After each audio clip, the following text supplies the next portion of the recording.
問我哋咧，佢話 MC 啊，你講嗰個100萬資助咧係咩嚟㗎？係咪真係所有嘅香港人都可以申請到咧？咁我哋今日大揭秘啦，就係話呢個100萬資助到底存唔存在嘅？咁同埋咧，究竟我哋學生咧係咪攞到咧？OK，我分享翻個畫面先。嗱，第一樣嘢我要介紹俾你認識嘅就係話香港政府啊，呢個部門叫做工業貿易處，就好歷史悠久噶啦。咁佢裏邊咧都有好多資助計劃啦，資助香港一啲背景嘅企業啊，尤其是係去走出香港嘅。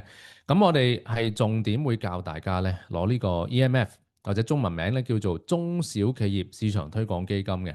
OK，咁啊申請資格咧，咁啊係呢度係啦。咁我而家就作為一個導讀啦。